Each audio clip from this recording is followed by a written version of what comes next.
You're walking through a suburban neighborhood somewhere in southern Ontario. The lawns are trimmed, the driveways are clean.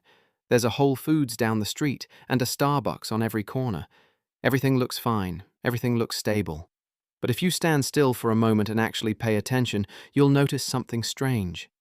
There's no energy here, no construction cranes, no new businesses opening up. No sense that anything is being built or improved or expanded. It's just maintained.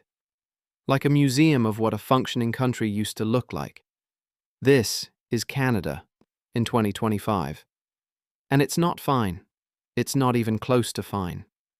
In fact, if you look at the numbers, if you actually examine what's happening beneath the surface, you'll see something genuinely terrifying. This country is collapsing. Not with riots or revolutions or military coups, it's collapsing quietly, with spreadsheets, with productivity reports, with economic metrics that keep getting worse no matter who's in charge. In 2023, the Bank of Canada did something unprecedented. They issued what can only be described as a break-the-glass emergency warning about productivity. Not inflation, not unemployment. Productivity. That's a fancy economist way of saying how much value a country actually creates per hour of work. And Canada's productivity isn't just low, it's catastrophically low. We're talking roughly 30% lower than the United States. 30%, that's not a rounding error, that's a structural failure. But here's the part that should make your blood run cold. It's not getting better, it's getting worse. Canadian businesses are not investing in new machinery. They're not investing in new equipment. They're not investing in new technology. They're doing the exact opposite. They're sitting on cash. They're harvesting what economists call rents, which is a polite way of saying they're extracting money from protected markets without actually building anything new. Think about what that means. Productivity is the foundation of everything. It's what determines wages. It's what determines living standards. It's what determines whether a society can afford healthcare, education, infrastructure, all the things we assume a developed country should have. And when productivity stagnates, when it declines, everything else follows. Your wages stagnate, your opportunities shrink, your country slowly becomes a place where the next generation has less than the one before. And this isn't a left-wing problem or a right-wing problem. This isn't something you can vote your way out of. The decline happens no matter which party is in power, because the problem isn't the government. The problem is the structure of the economy itself. The problem is that Canada has become a country that doesn't build things anymore. It just manages the decline. A country can collapse without a single protest sign, without a single riot. It collapses when the numbers stop improving, when the trajectory bends downward, when the people running the system realize they can make more money by keeping things exactly as they are. And that's where Canada is right now. Standing in a nice place that feels hollow, because it is. Now let's talk about something even more basic, something you interact with almost every day: food. You walk into a grocery store, the shelves are full, the lighting is bright and fluorescent and sterile. There's organic kale and quinoa and 15 different types of oat milk. Everything looks abundant, everything looks competitive, but then you get to the checkout, you look at your receipt, and you realize you just paid $60 for what should have cost $40. And it's not because of inflation alone, it's because of something much darker. Canada's grocery market is controlled by 3 companies: Loblaws, Sobeys, Metro. These 3 giants control the majority of the market, and for decades, according to the Competition Bureau, competition has been withering. Not because consumers don't want alternatives, but because the structure of the market makes it almost impossible for alternatives to survive. Think about what that means when you're buying food. Food, the most basic necessity, the thing humans need to survive. And in Canada, it's controlled by a cartel. Not officially, of course, they don't call it a cartel. But when 3 companies dominate an entire sector and prices keep rising and alternatives keep disappearing, what else would you call it? But it gets worse. Let's talk about beef. 2 companies, JBS and Cargill, dominate the beef processing capacity in Canada. 2. If you're a cattle farmer, you have almost no choice about where to sell your animals. If you're a consumer, you have almost no choice about where your beef comes from. The farmers get squeezed on one end, the consumers get squeezed on the other, and the 2 companies in the middle extract the profit. This is what economists call a choke point. A place in the supply chain where 1 or 2 players have so much control that they can dictate terms to everyone else. And choke points are incredibly dangerous because when something goes wrong, when there's a disruption, the entire system can collapse. Your food supply becomes fragile, bottlenecked, vulnerable. And here's the question you should be asking yourself. If something this basic, something this essential, something like food, is controlled by a handful of firms, who really runs the country? Is it the government, is it the people, or is it the corporations that have quietly built themselves into positions where they can't be challenged? Because that's the thing about monopolies and oligopolies. They don't need to be loud. They don't need to be obvious. They just need to control the infrastructure, control the supply chains, control the markets. And once they do that, once they're embedded that deeply, they become almost impossible to remove. Even if the government wanted to break them up, even if there was political will, the systems are so entangled that any attempt to dismantle them would cause chaos. So you're left with this: a country where the most basic goods, the things you need to survive, are controlled by a small group of companies.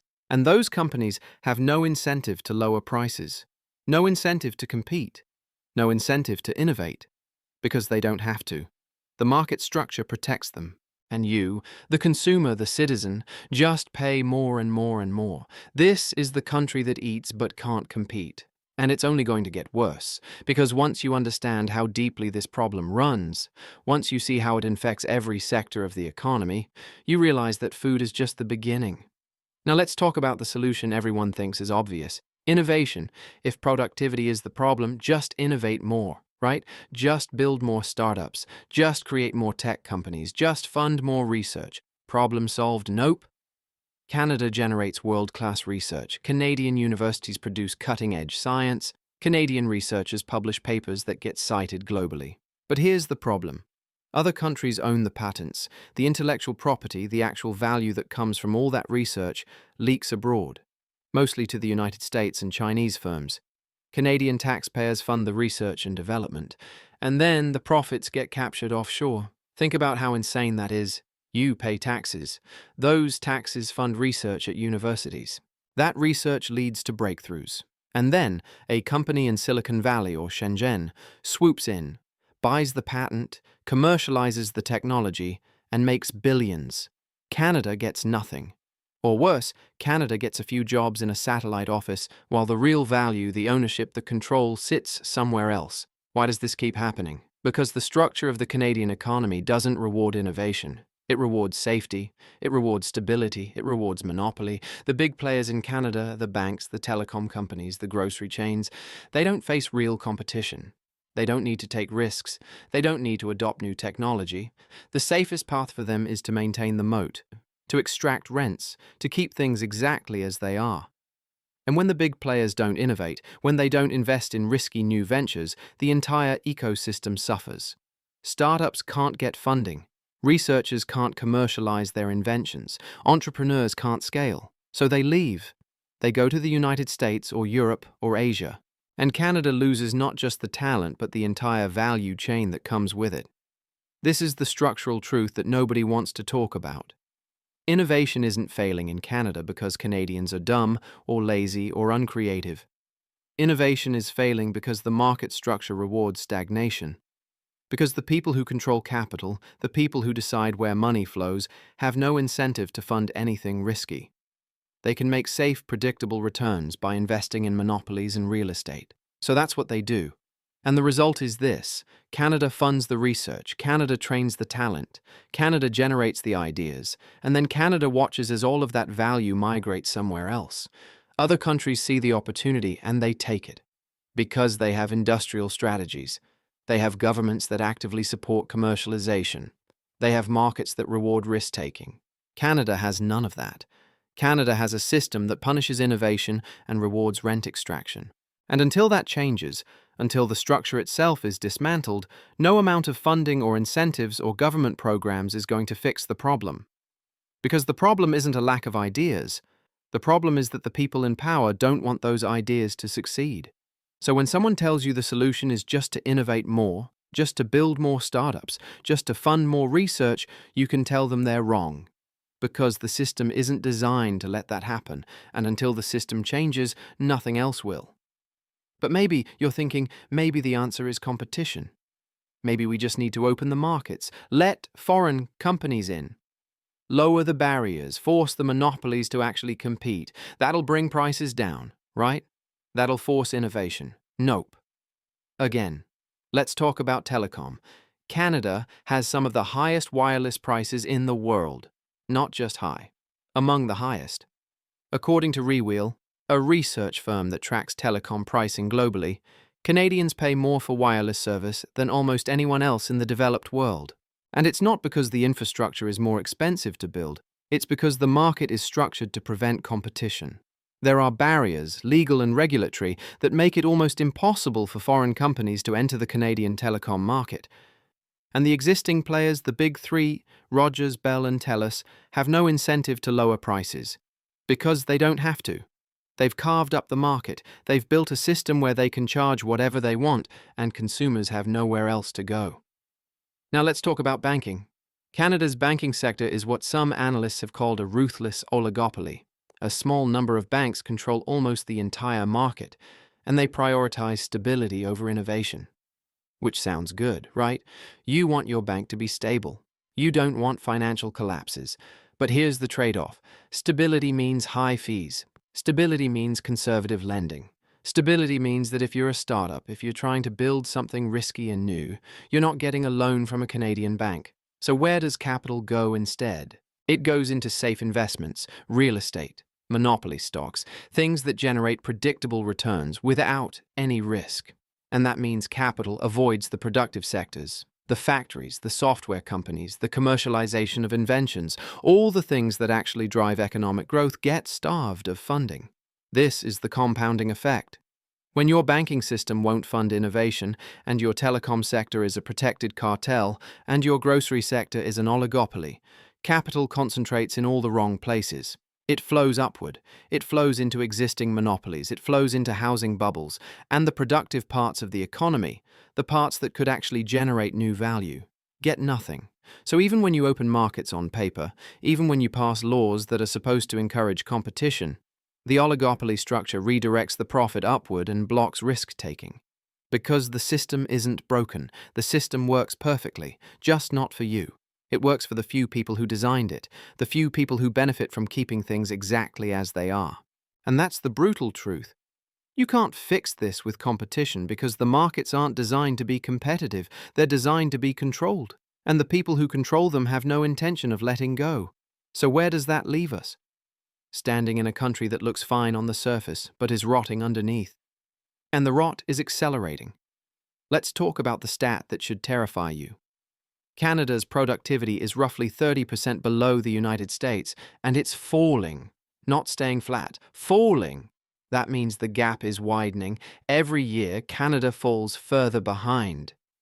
Now, if you're an economist, you hear that number, and you immediately start thinking about growth models and capital investment and total factor productivity.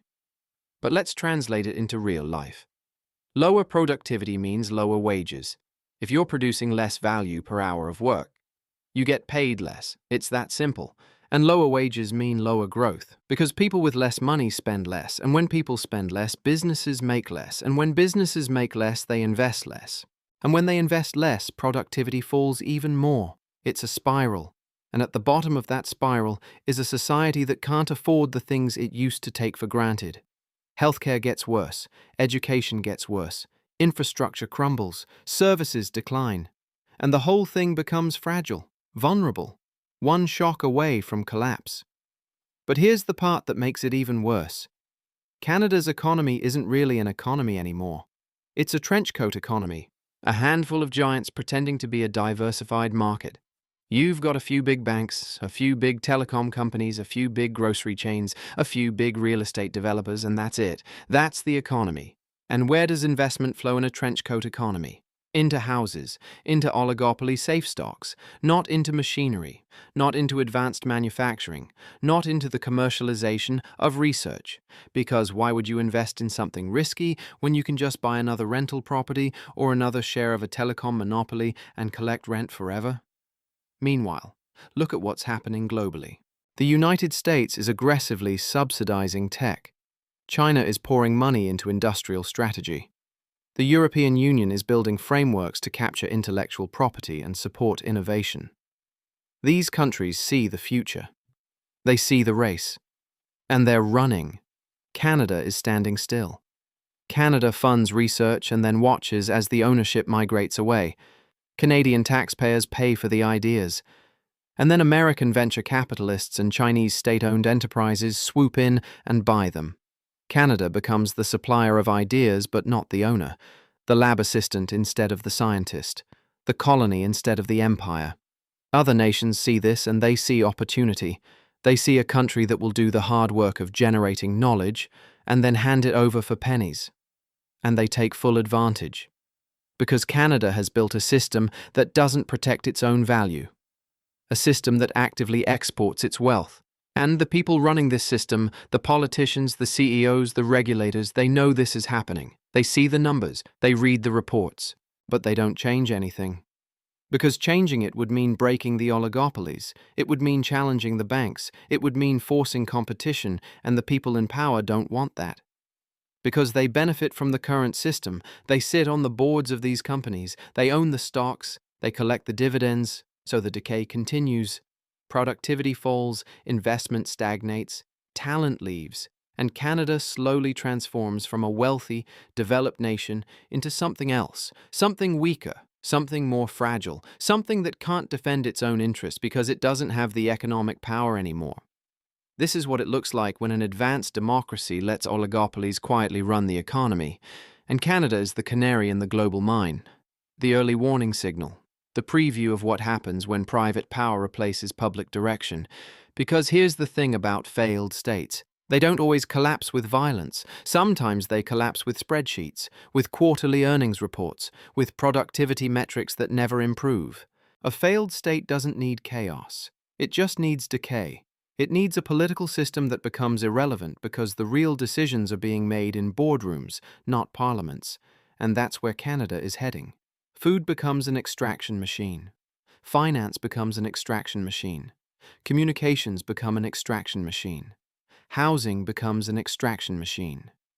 Every essential sector gets captured by a small group of firms that exist not to build value, but to extract it. And when extraction becomes the entire economy, when there's no new value being created, the society starts to shrink inward. Innovation leaves first, because innovators go where they're rewarded. Then productivity dies, because there's no reason to improve if the market doesn't reward improvement. Then the society becomes too expensive to live in, because monopolies keep raising prices while wages stagnate, and eventually it becomes too weak to change. Because the people who could change it, the people with power, are the same people who benefit from keeping it broken. This is the autopsy. This is what you find when you cut open Canada's economy and look inside. A handful of firms wearing a trench coat. A political class that's either complicit or powerless. A population that keeps getting poorer while being told everything is fine. And a future that gets darker every year because nobody with the power to fix it actually wants to. Canada didn't get conquered by a foreign army. It didn't lose a war. It didn't suffer a revolution. It got rented out, piece by piece, sector by sector, until the people living here stopped owning their own country and started just paying rent to the people who do. And the rent keeps going up, and there's nowhere else to go, because the landlords own everything. This is why Canada is becoming a failed state, not because of the government, but because the government stopped mattering. Because the real power, the real control shifted somewhere else.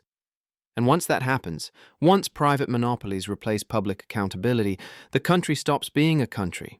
It becomes a business, and businesses don't care about citizens. They care about profit.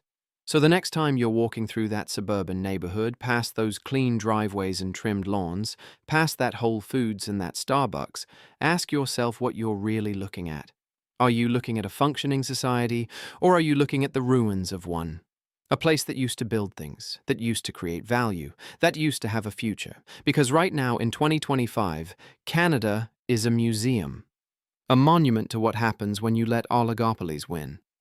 And unless something changes, unless the structure itself gets torn down and rebuilt, this is only the beginning. The collapse is quiet, but it's real. And it's accelerating.